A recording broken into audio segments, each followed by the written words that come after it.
want to present this.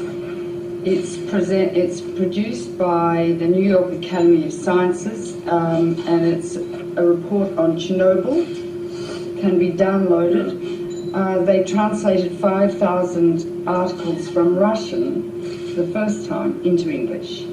It seems that nearly 1 million people have already died as a result of Chernobyl, despite what WHO says and the IAEA. This is one of the most monstrous cover-ups in the history of medicine, because everybody should know about this.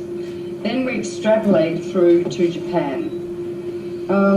Japan is, by orders of magnitude, many times worse than Chernobyl. Never in my life did I think that 6 nuclear reactors would be at risk. I knew the 3 GE engineers who helped design these Mark I GE reactors. They resigned because they knew they were dangerous. So Japan built them on an earthquake fault.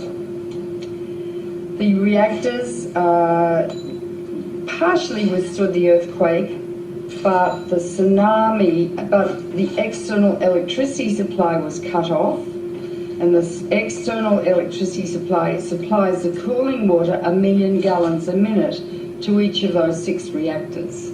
Without the cooling water, the water falls, and the rods are so hot they melt, like at 3 Mile Island and at Chernobyl. So the emergency diesel generators, which are as large as a house, got destroyed by the tsunami. So there is no way to keep the water circulating in the reactors. Also, on the roofs of the reactors, not within the containment vessel, are cooling pools. Every year they remove about 30 tons of the most radioactive rods that you could possibly imagine. Each one is 12 feet long and half an inch thick. Gives out so much radiation like X-rays that if you stand next to it for a couple of minutes, you'll die. Not drop dead, but with, remember Litvinenko, the Russian who got poisoned by polonium? You'll die like that, with your hair falling out, bleeding to death and dying of massive infection like AIDS patients die. So these are, and they're thermally hot, so they have to be put in a big pool and continually cooled too. The pool has really no roof. There have been 3 hydrogen explosions blowing off the roof of the building, not the containment vessel of the core, but the roof, and exposing the cooling pool. 2 of the cooling pools are dry. They have no water in them, meaning that the nuclear fuel rods are covered with a material called zirconium. When zirconium is exposed to air, it burns, it ignites. And there have been 2 of the fueling pools at this moment are burning. In the cooling pools are many times, like 10 to 20 times more radiation than in each reactor core. In each reactor core is as much long-lived radiation as that produced by 1,000 Hiroshima-sized bombs. We are dealing with diabolical energy. E equals mc squared. It's the energy that blows up nuclear bombs. Einstein said nuclear power is a hell of a way to boil water, because that is all nuclear power is used for, to boil water through the massive heat, turn it into steam, turn a turbine which generates electricity. Now when you fission uranium, 200 new elements are formed, all of which are much more poisonous to the body than the original uranium. Although uranium's pretty poisonous, America used it in Fallujah and Baghdad, and in Fallujah 80% of the babies being born are grossly deformed. They're being born without brains, single eyes, no arms. The doctors have told the women to stop having babies. The incidence of childhood cancer has gone up about 12 times. This is genocide. It's a nuclear war being conducted in Iraq. But uranium that they're using lasts for more than 4.5 billion years. So we're contaminating the cradle of civilization, the coalition of the willing. In the nuclear power plants, however, is a huge amount of radiation. 200 elements. Some last seconds, some last millions of years. Radioactive iodine lasts 6 weeks. It causes thyroid cancer. That's why people are saying better take potassium iodide, because that blocks the thyroid uptake of radioactive iodine, which later can cause thyroid cancer. In Chernobyl, over 20,000 people have developed thyroid cancer. To have their thyroids out, and they will die unless they take thyroid replacement every day, like a diabetic has to take insulin.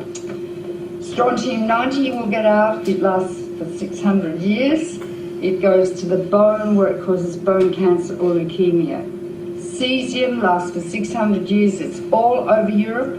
40% of Europe is still radioactive. Turkish food is extremely radioactive. Do not buy Turkish dried apricots. Do not buy Turkish hazelnuts or dried. The Turks were so cross with the Russians, they sent all their radioactive tea over to Russia after Chernobyl. But 40% of Europe is still radioactive. Farms in Britain, their lambs are so full of cesium they can't sell them. Don't eat European food. But that's nothing compared to what's happening now. One of the most deadly is plutonium, named after Pluto, god of the underworld. 1/1,000,000th of a gram, if you inhale it, will give you cancer. Hypothetically, 1 pound, if evenly distributed, could give everyone on Earth cancer. Each reactor has 250 kilos of plutonium in it, kilograms. You only need 2.5 kilograms to make a bomb, because plutonium is what they make bombs with. It's the only country that has a reactor. From your uranium, you are the biggest exporters of uranium in the world, Cameco. Canada sells 2 things. It sells wheat for life and uranium for death. Right? Plutonium is going to get out and spread all over the northern hemisphere, and it's already heading towards North America now. Plus radioactive iodine-129, its half-life is 17 million years, plus strontium, plus cesium, plus tritium, and I could go on and on and on. When it rains, down comes fallout, and it concentrates in food. If it gets into the sea, the algae concentrated hundreds of times, then the crustaceans concentrated hundreds of times, and the little fish, then the big fish, then us. Because we stand on the apex of the food chain. You can't taste these radioactive elements, you can't see them, and you can't smell them. They're silent. When you get them inside your body, you don't suddenly drop dead of cancer. It takes 5 to 60 years to get your cancer. And when the cancer, if you feel a lump in your breast, it doesn't say, I was made by some strontium-90 you ate in a piece of fish 20 years ago. All radiation is damaging. It's cumulative. Each dose you get adds to your risk of getting cancer. With americium, that's more dangerous than plutonium. I mean, I could go on and on. Depends if it rains, if you're going to get it or not. If it rains and the radiation comes down, don't grow food, don't eat the food, and I mean don't eat it for 600 years. The radioactive waste from nuclear power is going to be buried, I hear, just like next to Lake Ontario. It's going to leak, last for millions of years. It's going to get into the water, into the food chains. Radioactive waste will induce epidemics of cancer, leukemia, and genetic disease for the rest of time. This is the greatest public health hazard the world has ever witnessed, apart from the threat every day of nuclear war. Einstein said the splitting of the atom changed everything save man's mode of thinking. Very profound. Thus we drift towards unparalleled catastrophe. We are arrogant, we have a lot of hubris, and I think the reptilian midbrain of some men's brains is pathological. We are now in a situation where we have harnessed the energy of the sun. It is totally out of control, and there's simply nothing we can do.